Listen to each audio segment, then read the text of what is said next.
자, 이제 85강 강의로 들어가도록 하겠습니다. 이번엔 계속 저번 강의에 이어서 상가 건물 임대차 보호법인데요.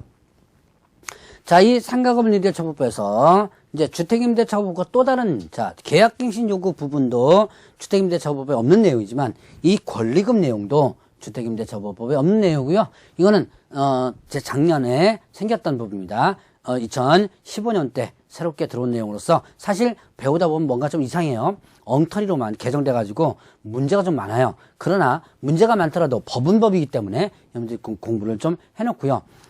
앞으로 개정된다고 하는데 언제 개정할지 모르겠습니다. 개정되면 그때 다시 한번 체크를 해서 한번 또 강의를 또 하도록 하죠. 자, 이때 권리금과 관련된 부분인데요. 자, 권리금은 임대차 목적물인 상가 건물에서 영업을 하는 자 또는 영업을 하려는 자, 영업하는 자나 하는 자가 영업시설의 비품, 거래처, 신용영업사 노하우, 상가 건물의 위치에 따른 영업상의 자, 유형, 무형의 재산적 가치의 양도 또는 이용대가, 재산적 가치의 양도나 그 이용대가로서 임대인이나 임차인에게 보증금과 차임 외에 지급하는 금전의 대가다. 금전의 대가를 뭐라 한다? 권리금이다. 권리금은 판례상 나타난 부분에 있어서 법조문에 이렇게 규정되었습니다. 그러니까 이거는 뭐 달달달 외울 필요 없이 그렇구나라고 해서 그냥 넘어가면 돼요. 자, 그러면 권리금 계약이 있습니다. 자, 이 권리금 계약을 잘 보셔야 돼요. 계약의 주체자가 누군지를. 신규 임차인이 되려는 자가 임차인에게 권리금을 지급하기로 하는 계약이다. 자, 신규 임차인이 되려는 자가 임대인에게, 이렇게 되면 틀리죠. 자, 그때 임대인이 임차인에게 이렇게 하면 틀리죠. 자, 조심하시기 바랍니다. 누가 누구에게, 신규 임차인이 되는 자가 누구에게, 임차인에게 이렇게 된 거죠. 그 권리금을 지급하는 계약을 권리금 계약이라고 한다. 자, 그러면 이때 권리금의 회수 기회를 보호하는데요. 자, 임대인은 임대차 기간이 끝나기 3개월 전부터 임대차 종료 시까지, 자, 3개월 전부터 임대차 종료 시까지 권리금 계약에 따라 임차인이 주선한 신규 임차인이 되는 자로부터 권리금을 지급받을 것을 방해서는 안 된다. 임차인이 주선한 신규 임차인이 되는 자로부터 권리금을 지급받을 것을 방해서는 안 된다.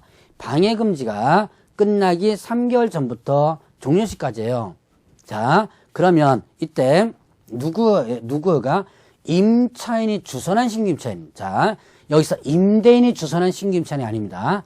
임차인이 주선한 신규 임차인이 되는 자로부터 권리금을 지급받을 것을 방해서는 안 된다. 자, 그러면 이때 계약갱신 요구를 거절해서 사유의 어느 하나에 해당하는 경우에는 일단 제외한다 그러는데요. 그런데 이제 예를 들어서 계약갱신 요구를 거절한 사유, 대표는 뭐예요? 3개 차임 연체한 경우 이런 거죠. 예를 들어서 3개 차임을 연체하는 경우라든가 이런 경우는 일단은 방해도 된다는 얘기예요. 이 방해 금지 규정이 적용되지 않는 거죠. 자, 그러면 이때 금지되는 방해인을 보게 되면요. 임차인이 주선한 신규 임차인이 되려는 자. 누가 주선한 거예요? 임차인이 주선한 신규 임차인이 되려는 자에게 권리금을 요구하거나 누가? 임대인이 권리금을 요구하거나 임차인이 주선한 신규 임차인이 되는 자로부터 권리금을 수수하는 행위. 누가 하는 거예요? 그러니까 권리금을 요구하거나 수수하는 것은 누가? 임대인이 이렇게 하면 안 된다는 거죠. 임차인이 주선한 신규 임차인이 되려는 자로부터. 자, 그리고 임차인이 주선한 신규 임차인이 되려는 자로 하여금 임차인에게 권리금을 지급하지 못하게 하는 해. 자, 임차인이 주선한 자. 여기에는 임대인이 주선이 아니에요. 임차인이 주선한 신규 임차인이 되려는 자는 자로 하여금, 자, 이게 임차인이 주선한 신규 임차인 자에게 얘한테 권리금 주지 마. 이렇게 요구하는 거죠. 그렇게 해서는 안 된다라는 부분이에요.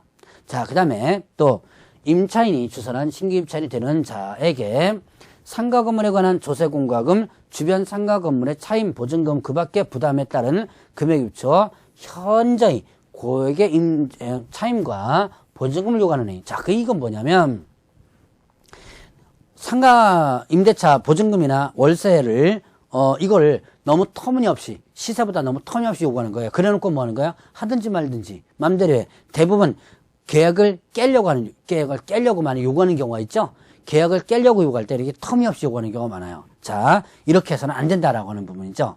자, 그 다음에 또 그 밖에 정당한 사유 없이 임대인이 임차인이 주선한 신규 임차인 되는 자와 임대차 계약을 체결을 거절하니 정당한 사유 없이 임대차 계약을 거절해서는 안 된다는 얘기예요. 정당한 사유 없이.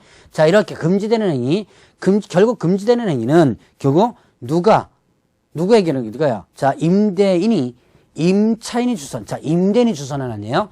임차인이 주선의 신규 임차인에게 뭐 보증금을 받거나 요구하거나 또 권리금 지급하지 못하게 하거나 아니면 또 터무니없이 보증금이나 월세를 요구하거나 그 외에도 임대차 계약을 거절하거나 이렇게 하면 안 된다는 얘기죠. 자, 그러면 이때 이제 임대차 계약 체결을 거절하지 못한다 그러는데요. 거절할 수 있는 예외적인 규정이 있습니다. 자, 임대차 계약의 체결을 거절할 수 있는 경우는 어떤 경우냐?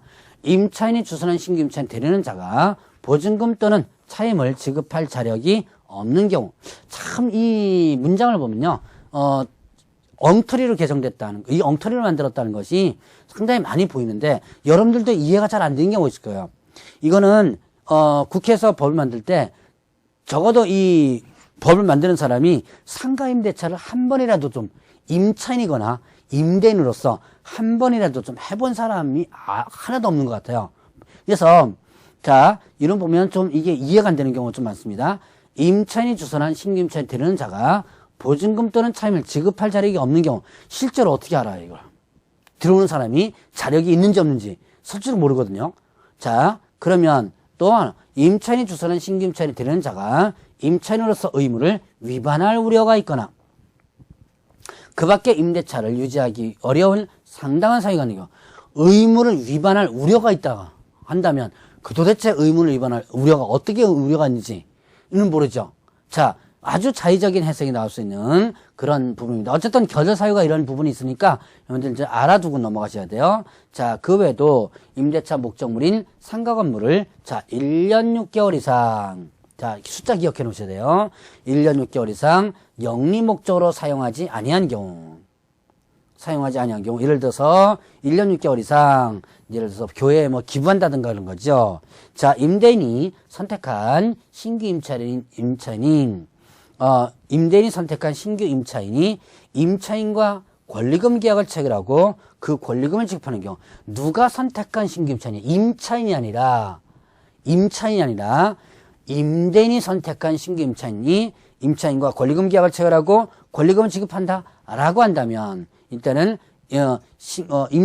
임차인이 주선한 신규 임차인과 계약을 체결을 거절할 수 있다라는 얘기죠. 자, 그래서 이 거절할 수 있는 사유들 잘 한번 체크해 보시고요. 특히 이 숫자 1년 6개월 요거 어려운지 좀 조심해서 보시기 바랍니다. 자, 그러면 손해배상 청구 관련된 부분인데요.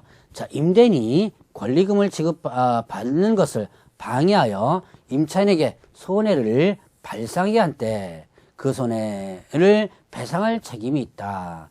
자, 일단 권리금을 지급받을 것을 방해해가지고 임차인에게 손해를 발생하겠습니다. 그럴 때는 그 손해를 배상할 책임이 어떻게 된다? 있다. 손해배상 책임이 있는데요. 이때 그 손해배상액은 신규 임차인이 임차인에 지급하기로 한 권리금과 임대차 종료 당시에 권리금 중 낮은 금액을 넘지 못한다. 자, 손해배상을 청구할 수 있는데 손해배상 그 조건이 신규 임차인이 임차인에게 지급하기로 한 권리금과 임대차 종료 당시의 권리